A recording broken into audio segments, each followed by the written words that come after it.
사도행전 11장 19절에서 30절까지 우리 한 목소리로 함께 봉독합니다.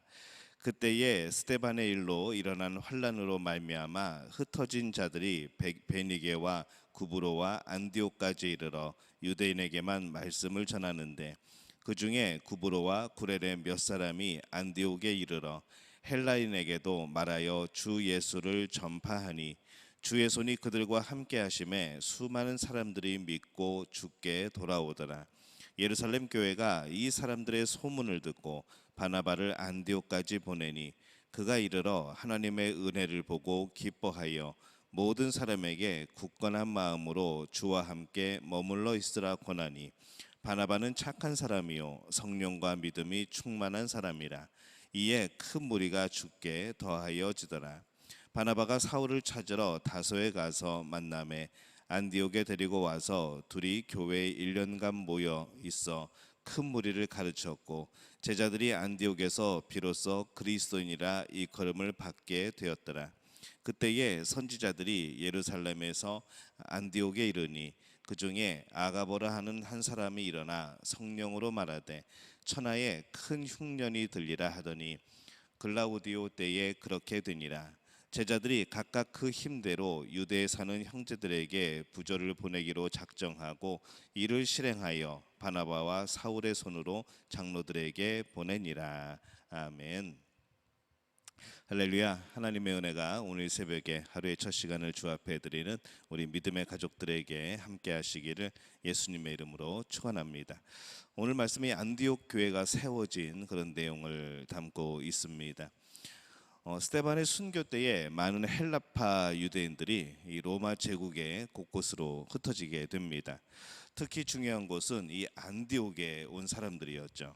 그래서 19절에서 20절에 보면은, 그때에 스데반의 일로 일어난 환난으로 말미암아 흩어진 자들이 베니게와 구브로와 안디옥에까지 이르러 유대인에게만 말씀을 전하는데, 그 중에 구브로와 구레네 몇 사람이 안디옥에 이르러 헬라인에게도 말하여 주 예수를 전파하니, 이렇게 되어 있습니다. 이 안디옥에 온 그들은 이 처음에는 그곳에서도 이 유대인에게만 복음을 전합니다. 그런데 이름이 알려지지 않은 이 몇 사람이 순수한 헬라인에게도 복음을 전하게 되어지죠. 곧 유대인이 아닌 이방인에게까지도 이제 복음이 전해지기 시작합니다. 앞서서 우리 에디오피아 그 사람과 이 고넬료도 이방인이었지만은 이전에 하나님에 대한 믿음을 가지게 된 그런 경건한 사람들이었던 것을 성경이 말씀을 하고 있습니다. 그런데 이 안디옥에서는 유대인이 아니고 하나님을 믿지 않는 사람에게 복음이 전해진 것이죠. 게다가 에디오피아 관리에게 전해진 이 복음이 개인에게 전해진 것이고, 이 고넬료에게 전해진 복음은 그런 집안 또 그 가문의 차원이었다고 한다면은, 이번에 안디옥에서 벌어진 이 복음 전파는 좀 더 큰 차원으로 이 교회 차원에서 이방인 전도가 본격적으로 시작이 된 그러한 케이스가 되어집니다. 그래서 이 안디옥에서 놀라운 일이 일어나기 시작하죠. 하나님을 전혀 알지 못하던 사람들이 이 복음을 통해서 하나님을 알게 되고 예수님을 믿게 되어집니다. 21절에 보면은 주의 손이 그들과 함께 하심에 수많은 사람들이 믿고 주께 돌아오더라, 이렇게 말씀을 합니다.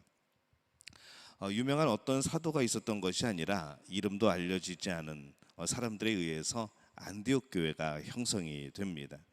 이에 예루살렘 교회에서도 이 소문을 듣고 역시 또 일꾼을 파송을 합니다. 바로 그가 바나바이죠. 이 바나바는 안디옥에 이르러서 이 하나님이 안디옥 교회에 하시는 일을 보고 기뻐하고 이제 그들에게 복음을 더 배우는 것이 필요함을 느낍니다. 그래서 다소로 가서 이 사울을 설득하여서 함께 안디옥으로 이제 가자고 해서 함께 가서 가르치게 됩니다. 그래서 26절에 보면은 이렇게 말씀을 합니다. 만남에 안디옥에 데리고 와서 둘이 교회에 1년간 모여 있어 큰 무리를 가르쳤고, 제자들이 안디옥에서 비로소 그리스도인이라 일컬음을 받게 되었더라, 이렇게 말씀을 합니다. 1년간 열심히 가르쳤을 때 이 안디옥 교회는 든든히 서게 되죠. 그리고 사람들에게 이 그리스도인이라는 이 독특한 이름이 이제 붙여지게 됩니다.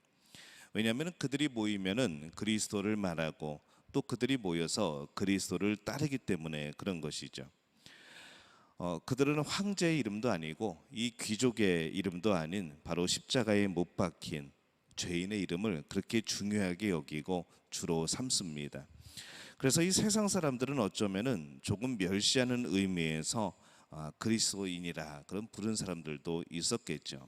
어찌되었거나 이 안디옥에서 그들이 그리스도인이라고 불림을 받은 것은 이제 교회 안에 유대인이나 헬라인이 따로 있는 것이 아니라는 것을 이제 의미를 합니다. 그들에게 이제 유대인인지 헬라인인지 그것이 중요하지 않은 것이죠. 바로 그리스도인, 모두 합하여 그리스도인이기 때문에 그렇습니다. 이 그리스도인이라는 이름은 또한 유대교와도 구별되는 그러한 이름이 되어집니다. 그들은 이제 오신 메시아를 여전히 믿지 않는 이 과거에 매여 있던 유대교가 되어버린 그런 사람들과는 달랐던 것이죠. 이 안디옥 교회는 굳건하게 세워져 갑니다. 또 이 안디옥은 이 당시에 로마 제국 내에서 세 번째로 큰 도시였죠. 한 인구가 50만 정도 됐다고 기록을 합니다. 이 안디옥 교회는 안디옥 내에서는 참으로 초라한 교회였을지 모르겠습니다. 하지만은 이 교회 이후에는 이방 선교의 그런 전초 기지 역할을 하는 그런 교회로 성장을 해갑니다. 아마 누가는 이곳에서 이 사도행전을 기록하지 않았을까라는 생각을 해보는 것이죠. 또 이 사울은 안디옥에서 파송받아서 다른 지역으로 복음을 전할 수가 있었습니다. 이 안디옥은 이 참으로 안으로 향하는 교회이기보다는 밖으로 그 복음을 들고 퍼져나가는 그런 교회가 되었습니다. 그래서 안디옥 교회는 예루살렘에서 파송한 이 바나바의 가르침을 잘 순종을 하였고 또 복음에 대해서 그들은 열린 마음을 가지고 있었다는 것을 우리가 볼 수 있는 것이죠. 이 안디옥 교회는 예루살렘 교회가 흉년으로 힘들다는 소식을 들었을 때 28절에서 30절에 보면 이렇게 말씀을 합니다. 그 중에 아가보라 하는 한 사람이 일어나 성령으로 말하되 천하에 큰 흉년이 들리라 하더니 글라우디오 때에 그렇게 되니라. 제자들이 각각 그 힘대로 유대에 사는 형제들에게 부조를 보내기로 작정하고 이를 실행하여 바나바와 사울의 손으로 장로들에게 보내니라. 이렇게 말씀을 합니다. 유대 지역에 흉년이 들었다는 소식에 그냥 구경만 하는 것이 아니고 힘을 모아서 도운 것이죠. 이제 모든 교회들이 하나가 되어집니다. 또 모든 교회는 사실상 공교회라는 이름으로 하나가 되어지죠. 예루살렘 교회가 이 바나바를 파송하여서 복음을 잘 가르쳤고 또 이제 안디옥 교회가 예루살렘 교회의 이 경제적인 어려움을 보고 경제적으로 돕고 있습니다.